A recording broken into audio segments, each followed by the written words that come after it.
அன்புள்ள நண்பர்களே, உங்களுக்கு நிறைந்த ஆசீர்வாதம். என் சார்பிலும் எங்களுடைய ஆண்டாள் அறக்கட்டளை சார்பிலும் மீண்டும் நிறைந்த ஆசீர்வாதம். இப்பொழுது ஒரு ஆசனம் பற்றி பார்க்கிறோம். இந்த ஆசனத்தின் பெயர் உத்தானாசனம். உத்தானாசனம். இந்த ஆசனத்தினுடைய வடிவம் பாதகஸ்தாசனத்தை போன்றதுதான். பாதம் என்றால் கால், ஹஸ்தம் என்றால் கை, இரண்டையும் இணைப்பது தான் பாதகஸ்த ஆசனம்.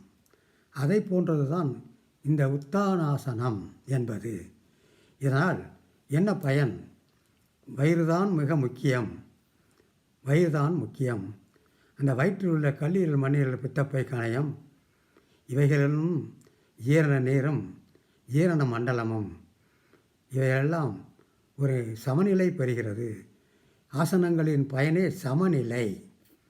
சமநிலை அடைகிறது.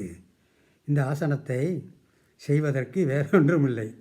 நாம் நேராக நின்று கால்களை, பாதங்களை சேர்த்து வைத்து நாம் கைகளை மேலே உயர்த்தி அந்த உள்ளங்கையை நம் முன்பக்கம் திருப்பி அதை அப்படியே மெதுவாக மூச்சை உள்ளடக்கி மூச்சை விட்டுக்கொண்டே நாம் மெதுவாக வளைந்து இந்த தலைப்பாகம் முழங்காலை தொடும்படியாகவும், கால்கள் விரைப்பாகவும், முதுகு வளைந்தும்,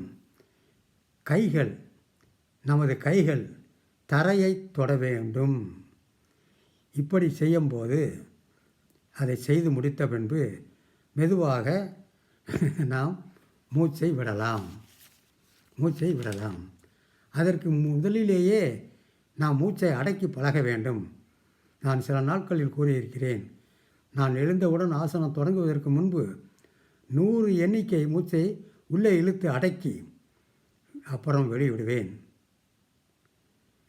அதேபோல் அந்த மூச்சு என்பது மிக முக்கியம். அது மூச்சு அடக்கும் சக்தி, வெளியிடும் சக்தி, அதற்கு சில படிகளும் உண்டு. 10 எண்ணிக்கை நாம் மூச்சை இழுத்தால் இது வழிமுறை. இதை மீறியும் செய்யலாம். அது நமது பயிற்சியை பொறுத்து இருக்கிறது. அதை பயிற்சியாக எடுத்து ஒரு அடக்குமுறை அடக்கி அதை பயிற்சியை தொடங்க வேண்டும். கீழே விரிப்பு இருக்க வேண்டும். நமது பார்வை நேராக இருக்க வேண்டும். அப்படியே நமது தலை முழங்காலை தொட்டு விரல்கள் உள்ளங்கை தரையை தொட்டு நாம் மெதுவாக மூச்சை இழுத்து மெதுவாக விட வேண்டும். 10 வினாடிகள் இதை செய்யலாம். இதனால் வயிறு சம்பந்தமான எல்லா நோய்களும், எல்லா பிரச்சனைகளும் தீரும். வயிற்று வலி, மலச்சிக்கல், குடல் பூச்சி, அஜீரண கோளாறு நீங்கும்.